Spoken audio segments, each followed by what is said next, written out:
Hello everyone, நான் Madan Gowri and hello to all the subscribed MGs. Droupadi Murmu இந்த ஒரு பேரை கண்டிப்பாக கேள்விப்பட்டிருப்பீங்க. லாஸ்ட் ஒரு 2-3 நாளாக கேள்விப்படாதவங்க மண்டே அன்னைக்கு கண்டிப்பாக கேள்விப்பட போகிறீங்க. காரணம், மண்டே அன்னைக்கு இந்தியாவோட 15th பிரசிடெண்ட்டாகவும் 2வது விமன் பிரசிடெண்ட்டாகவும் முதல் ட்ரைபல் பிரசிடெண்ட்டாகவும் அண்ட் இந்தியாவோட வரலாற்றிலே முதல் முறையாக ஒரு சுதந்திரம் கிடைச்சதுக்கு அப்புறம் பிறக்கிற பிரசிடெண்ட்டாகவும் இப்போது திரௌபதி முர்மு அப்படின்னு சொல்லப்படுறவங்க பதவி ஏற்க போகிறாங்க. பிரசிடெண்ட்னா அப்படின்னு யாருமே கேட்க மாட்டீங்க. அதை தாண்டி கேட்குற சில பேருக்கு அப்துல் கலாம் இருந்தார்ல ஒரு பர்டிகுலர் போஸ்ட்டில், அந்த போஸ்ட்டுக்கு இப்போது ராம்நாத் கோவிந்துக்கு அடுத்து திரௌபதி முர்மு பதவி ஏற்க போகிறாங்க. அண்ட் இது இந்தியாவோட மோஸ்ட் இம்பார்ட்டன்ட் பொசிஷனில் முக்கியமான பொசிஷன். காரணம் என்னன்னு கேட்டிங்கன்னா, இந்தியாவோட ஃபர்ஸ்ட் சிட்டிசன் யார்? இந்தியாவில் கோடிக்கணக்கான சிட்டிசன்ஸ் இருக்கும். இதில் முதல் சிட்டிசன் யார் அப்படின்னு கேட்டால் நம்ம நாட்டோட பிரசிடெண்ட்டை தான் சொல்லுவாங்க. அவ்வளவு பவர்ஃபுல்லான போஸ்ட்டுக்கு திரௌபதி முர்மு பதவி ஏற்கிறதுக்கு ரெடியாக இருக்காங்க. அண்ட் இவங்க நான் சொன்ன மாதிரி ஏகப்பட்ட ரெக்கார்டை இவங்க உடச்சி பதவி ஏற்க போகிறாங்க. இதுக்கான எலெக்ஷன் நேத்திக்கு கவுண்டிங்கில் இவங்க தான் ஜெயிச்சிருக்காங்க. என்ன மாதிரி சொல்கிற, எலெக்ஷன் நடந்துச்சா, எங்கள் வீட்டுக்கு 500 ரூபாய் வரல, 1000 ரூபாய் வரல, ஏமாத்திட்டாங்களா அப்படின்னு கேட்டிங்கன்னா, இந்த எலெக்ஷன் நம்ம டைரக்டாக ஓட்டு போடுற எலெக்ஷன் கிடையாது. பிரசிடென்ஷியல் எலெக்ஷன் நம்ம ஆல்ரெடி ஓட்டு போட்ட எம்எல்ஏவும் எம்பியும் நம் சார்பாக பிரசிடென்ட்டை சூஸ் பண்ணுவாங்க. அந்த மாதிரி இப்போ என்டிஏவோட, அதாவது பிஜேபி அவங்க கட்சியோட ரெப்ரசன்டேட்டிவாக அவங்களோட கட்சியோட நாமினியாக இவங்களை நிறுத்தி வச்சிருந்தாங்க. ஸோ ரூலிங் பார்ட்டியோட நாமினியாக தான் திரௌபதி முர்மு இருந்தாங்க. அண்ட் அவங்க ரொம்பவே ஒரு பயங்கரமான டிஃப்ரென்ஸில் ஜெயிக்கவும் செஞ்சுருக்காங்க.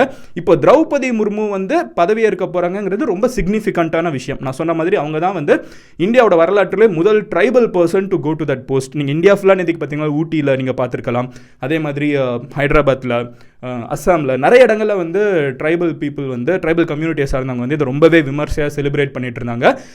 அதெல்லாம் நம்ம பார்க்குறதுக்கு முன்னாடி திரௌபதி முர்முவே அவங்களோட வாழ்க்கை கதையை பார்த்தீங்கன்னா ஒரு ரொம்ப குறுகிய காலகட்டத்தில் தன்னோட 2 பசங்களையும் தன்னோட ஹஸ்பண்டையும் எல்லாத்தையும் இழந்து தன்னோட வாழ்நாளை இனிமேல் நம்ம மக்களுக்காக அர்ப்பணிக்கணும்னு நினச்சி அவங்களோட ஒரு லைஃப்பில் ஒரு ரொம்ப டஃப்பான ஃபேஸ் இருக்குது. அவங்களோட ஸ்ட்ரகிள்ஸ் என்ன, திரௌபதி முர்மு யார், ஹூஸ் ஷீ, ஏன்னா திடீர்னு நம்மளுக்கு பிரசிடென்ட்னு சொல்கிறாங்க, பட் அவங்க யார், அவங்க எங்கேருந்து வந்திருக்காங்கிற கேள்விகள், எந்த ஸ்டேட், இதெல்லாம் இருக்குல்ல, அதெல்லாம் நான் உங்ககிட்ட சொல்கிறேன். பட் அங்கே போகிறதுக்கு முன்னாடி இந்தியாவில் பிரசிடென்ட்டோட பவர் என்ன, பிரசிடென்ட்டுக்கு நம்ம என்ன செய்கிறோம், பிரசிடென்ட் எப்படி ஒரு லேவிஷான லைஃப் ஸ்டைல் வாழ போகிறாங்கிறத நான் உங்ககிட்ட சொல்ல போகிறேன். லேவிஷ்னு சொல்கிறப்போ இந்தியா வேறு எந்த போஸ்ட்டுக்கும் நம்ம நாட்டு அரசாங்கம் இருந்துக்கிட்டு நீங்கள் வாழுங்க, நீங்கள் லேவிஷாக வாழுங்க, பெரிய அதிபதியாக வாழுங்கன்னு யாரையுமே சொல்ல மாட்டாங்க. பட் பிரசிடென்ட் அப்படின்னு இந்த ஒரு பர்டிகுலர் போஸ்ட்டுக்கு மட்டும் நம்ம கவர்மெண்ட் என்னென்ன செஞ்சு கொடுக்குறாங்கன்னு பாருங்கள். ஃபார் ஸ்டார்டர்ஸ், பிரசிடென்ட்டோட சம்பளம் என்ன, அதுக்கு இது முதல்ல பிரசிடென்ட்டுக்கு என்னென்ன கிடைக்க போகுது, திரௌபதி முர்முக்கு என்னென்ன கிடைக்க போகுதுங்கிறத சொல்லிட்டு அடுத்து அவங்களோட ஸ்ட்ரகிள்ஸ் என்ன, அவங்க எப்படி இங்கே வந்திருக்காங்கன்னு நான் சொல்கிறேன். ஸோ முதல்ல பிரசிடென்ட்டுக்கு சம்பளம் மட்டும் எவ்வளோன்னு பார்த்தீங்கன்னா ஒரு மாதத்துக்கு 5 lakh rupees எவ்ரி மந்த் பிரசிடென்ட்டுக்கு சம்பளம் இருக்குது. ரெண்டாவது என்ன அப்படின்னு பார்த்தீங்கன்னா, பிரசிடென்ட் வாழ போகிற வீடு என்ன நம்ம எல்லாருக்குமே தெரிஞ்சிருக்கும், ராஷ்டிரபதி பவன். இந்த ராஷ்டிரபதி பவனில் பிரசிடென்ட் அப்படிங்கிற ஒருத்தங்க அவங்க ஃபேமிலியோட போய் இருக்கலாம். அந்த ஒரு ஃபேமிலி இருக்கிற வீட்டோட சைஸ் என்னன்னு பார்த்தீங்கன்னா 340 ரூம்ஸ், 340 ரூம்ஸ் பிரசிடென்ட்டுக்காக கொடுக்கப்பட்டிருக்கு. இது ஒரு சின்ன விஷயம் சொல்லணும்னா, இதுக்கு முன்னாடி அப்துல் கலாம் பிரசிடென்ட்டாக இருந்தப்போ நிறைய ரூம்ஸை நான் யூஸ் பண்ண போகிறதில்ல, ஏன் இதெல்லாம் வச்சிருக்கீங்க, இங்கே மெயின்டெனன்ஸ்லாம் பண்ண தேவையில்லை, ஐ மீன் இதுக்கெல்லாம் எனக்குன்னு தனியாக வச்சிருக்க வேணாம், எல்லாருமே யூஸ் பண்ணலான்னு அவர் நிறைய பேசினாருலாம், நிறைய கதைகள்லாம் உண்டு, அதுக்குள்ளார நம்ம போக வேணாம். பட் சில பிரசிடென்ட்ஸ் எனக்கு இது போதும் அப்படின்றவங்க இருக்காங்க. பட் ஒரு பிரசிடென்ட்டுக்கு நம்ம நாடு கொடுக்குறது என்னன்னு பார்த்தீங்கன்னா 340 ரூம்ஸ் கொடுக்குறாங்க, இருக்கிற ஒரு மிகப்பெரிய ராஷ்டிரபதி பவன். அண்ட் அதுக்கு முன்னாடி பார்த்தீங்கன்னா ஏக்கர் கணக்கில் கார்டன், அதை சுற்றி வாக்கிங் போகிறது மட்டுமே கிலோமீட்டர் கணக்கில் ரோடு, பிரசிடென்ட்டுக்குன்னு தனி செக்யூரிட்டி டீமு, ஒரு பிரசிடென்ட் எல்லாமே இந்தியாவோட பெஸ்ட்டு கொடுத்துருவாங்க. அண்ட் இது போக இன்னொரு விஷயம் என்னன்னு பார்த்தீங்கன்னா, பிரசிடென்ட்டுக்கு கொடுக்கக்கூடிய ஒரு ஸ்பெஷலான விஷயம் என்னன்னு பார்த்தீங்கன்னா, ஒரு மேபேட்ச் S600 புல்மேன் காட் அப்படின்னு சொல்லப்பட்ட ஒரு மெர்சிடஸ் பென்ஸ் காரும் கொடுக்கப்படுது. இது பிரசிடென்ட்டோட இருக்கிறதுலே one of the safest car. நம்ம இதுக்கு முன்னாடி ஆல்ரெடி நிறைய வீடியோஸில் பார்த்துருக்கோம். ஒரு குண்டு அடிப்பட்டால் கூட அந்த காருக்கு எதுவும் ஆகாது, அந்த மாதிரி ஒரு ரொம்ப சூப்பர் சேஃபான காரும் கொடுக்கப்படும். அண்ட் அதே மாதிரி ஒரு மிகப்பெரிய ஃப்ளைட்டும் கொடுக்கப்படும். ஏர் இந்தியா 1B777 அப்படின்னு சொல்லப்படுற ஒரு பர்டிகுலர் ஜெய்ஜாண்டிக்கான ஃப்ளைட்டும் பிரசிடென்ட் எங்கனாலும் போகிறதுக்கு எடுத்துகிட்டு போய்க்கலாம். பிரசிடென்ட் தன்னோட டென்யூரில் 5 வருஷமும் சரி, அதுக்கப்புறம் அவங்க ரிட்டையர் ஆனதுக்கும் சரி, வாழ்நாள் ஃபுல்லாக அவங்க எங்கே போனாலும் அதுக்கான train tickets and air tickets அவங்க கிளைம் பண்ணிக்கலாம். அதை ஸோ பிரசிடென்ட்டாக இருக்கிறப்ப அவங்க காசே கொடுக்க தேவையில்லை, அதுக்கப்புறமே அவங்க கிளைம் பண்ணிக்கலாம். அவங்களுக்கு வாழ்நாள் ஃபுல்லாக அவங்களோட ட்ராவல் அரசாங்கமே பார்த்துக்கும். ரிட்டையர் ஆனதுக்கப்புறம் 75,000 ரூபாய் மாதம் அவங்களுக்கு பென்ஷனாகவும் கொடுக்கப்பட்டு இருக்குது. ஸோ பிரசிடென்ட்டோட வாழ்க்கையில் பார்த்தீங்கன்னா இதான் எடுத்துக்கோங்க, என்ன வேணும் உங்களுக்கு எடுத்துக்கோங்க இந்தியாவில் அப்படின்னு சொல்லப்படுற ஒரு பயங்கரமான பொசிஷன். இந்த அளவுக்கு அவங்களை கொடுக்கறதுக்கு ஏன் இந்த அளவுக்கு ஒரு பிரசிடென்ட்டுக்கு இம்பார்ட்டன்ஸ் இருக்குது? ராஷ்டிரபதி பவன், இவ்வளோ செக்யூரிட்டி, பேசிக்காக அவங்க பிரைம் மினிஸ்டர் இல்லை, பிரைம் மினிஸ்டர் தானே நம்ம ஓட்டு போட்டு கொண்டு வரோம், பிரசிடென்ட்டுக்கு ஏன் இவ்வளோ பில்டப் அப்படிங்கிற ஒரு கேள்வி நிறைய பேருக்கு இருக்கலாம். ரொம்ப சிம்பிளாக சொல்லணும்னா இந்தியாவோட ஃபர்ஸ்ட் சிட்டிசன் யார் அட் எனி கிவன் மொமெண்ட்? இந்தியாவோட முதல் சிட்டிசன் யார்? இந்தியாவில் கோடிக்கணக்கான சிட்டிசன் இருக்கும், முதல் சிட்டிசன் யாருன்னு கேட்டால் பிரசிடென்ட்டை தான் நம்ம சொல்லுவோம். ஏன்னா அந்த பதவிக்கு கொடுக்குற இம்பார்ட்டன்ஸ் அது. அவங்க லிட்டரலாக இந்தியான்னு சொன்னால் முதல்ல ஒருத்தங்களுக்கு கண்ணு முன்னாடி, வெளிநாட்டில் இருக்கிறவங்களுக்குலாம் கண்ணு முன்னாடி வர வேண்டியது இந்தியாவோட பிரசிடென்ட் தான். அது வந்து ஒரு ஃபிகர் ஹெட்டாக ஒரு ஸ்டேட்டுக்கு இருக்கிறதுனால ரொம்ப முக்கியத்துவம் கொடுக்கப்பட்டு இருக்கு. இந்தியாவோட முப்படைகள் இருக்குல்ல, ஏர்ஃபோர்ஸ், நேவி, ஆர்மி, முன்னுக்குமே வந்து தலைவன் யார் இல்லை தலைவி யாருன்னு பார்த்தீங்கன்னா இந்தியாவோட பிரசிடென்ட் தான். அண்ட் இந்த ஒரு பர்டிகுலர் பிரசிடென்சிஷிப் வந்து அதனால பார்த்தீங்கன்னா பல நாடுகளுமே வந்து யாரை கொண்டு வராங்க அப்படிங்கிறது பார்க்குறதுல ரொம்பவே மும்முரமாக இருப்பாங்க. பிரசிடென்ட் சைன் பண்ணால்தான் ஒரு நாட்டு மேலே நம்ம தாக்குதல் நடத்த முடியும், ஒரு போரை நம்ம நடத்த முடியும், மறுபடியும் அந்த போர்லேருந்து நிறுத்துறதா இருக்கட்டும். இதுக்கெல்லாம் பிரசிடென்ட் வந்து ரொம்ப முக்கியமான ஒரு பர்டிகுலர் நபராக இருக்காரு. ஓகே மதன், பயங்கரமான விஷயம் தான். இப்போ இந்த திரௌபதி முர்மு யார், அவங்க எப்படி இந்த பதவிக்கு வந்தாங்கன்னு கேட்டிங்கன்னா, திரௌபதி முர்மு வந்து ஏகப்பட்ட விஷயங்கள ஃபர்ஸ்ட்டாக இருந்துட்டு இருக்காங்க. ஃபர்ஸ்ட் அவங்க பிறந்தது என்னைக்கு அப்படின்னு பார்த்தீங்கன்னா 20 ஜூன் 1958 அன்னைக்கு பிறந்திருக்காங்க. ஸோ அவங்களுக்கு வந்து ஒரு 64 வயசு ஆகுது. This maths her the youngest president in Indian history. இந்தியாவோட வரலாற்றில் யங்கஸ்ட் பிரசிடென்ட் வந்து 64 வயசு இருக்காங்க. ஸோ 1958 பிறந்திருக்காங்க. ஸோ இண்டிபெண்டன்ஸ்க்கு ஒரு 10 வருஷம் கழிச்சு பிறந்திருக்காங்க. ஸோ அதனால இந்தியாவோட வரலாற்றிலே முதல் முறையாக இந்தியாவோட இண்டிபெண்டன்ஸ்க்கு அப்புறம் பிறக்கிற பிரசிடென்ட்டாகவும் திரௌபதி முர்மு மாறுறாங்க. இப்படி சொல்லப்படுற திரௌபதி முர்மு வந்து பிறந்த காலகட்டத்தில் வந்து ரொம்பவே ஏழ்மையான ஒரு குடும்பத்தில் தான் இருக்காங்க. 7th ஸ்டாண்டர்ட் படிக்கிற வரைக்கும் தான் உங்களுக்கு வீட்டில் வந்து ஹெல்ப் பண்ணியிருக்காங்க. அதுக்கப்புறம் வீட்கிட்ட வந்து பெருசாக ஸ்கூல்ஸ் கிடையாது, ஒரு ட்ரைபல் கம்யூனிட்டியில் பிறந்திருக்காங்க, ஃபெசிலிட்டிஸ் கிடையாது. அப்படி இருக்கிறப்போ இருந்தாலும் படிக்கணுங்கிற ஒரு மும்முரத்தில் இருந்துக்கிட்டு சின்ன வயசுலேருந்து பயங்கர சுட்டியாக இருந்திருக்காங்க.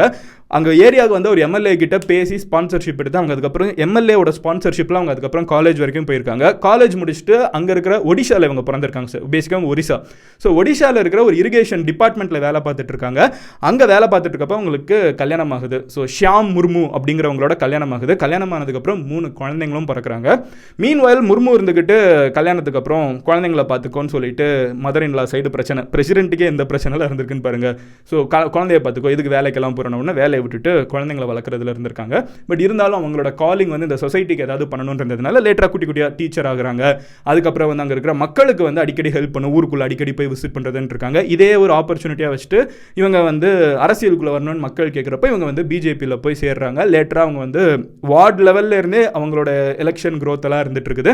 பல முறை ஜெயிச்சிருக்காங்க, பல முறை தோத்துருக்காங்க. பட் அவங்களோட வாழ்க்கையில் ஒரு முக்கியமான ஃபேஸ் என்னன்னு பார்த்தீங்கன்னா 2000க்கு அப்புறம் ஒரு பர்டிகுலர் 4 வருஷ கேப்பில் அவங்களுக்கு வந்து ரொம்ப கஷ்டமான விஷயம் நடந்திருக்கு. ஸோ பேசிக்காக திரௌபதி முர்மு அது வரைக்கும் பார்த்தீங்கன்னா ரொம்ப சட்டிலாக நேர்மையான ஒரு பர்டிகுலர் நபருங்கிற ஒரு பேர் மட்டும் இருக்கிற திரௌபதி முர்முக்கு வாழ்க்கையில் வந்து ஹஸ்பண்ட், 2 பசங்க, ஒரு பொண்ணு, இதுதான் அவங்க ஃபேமிலியாக இருந்திருக்கு.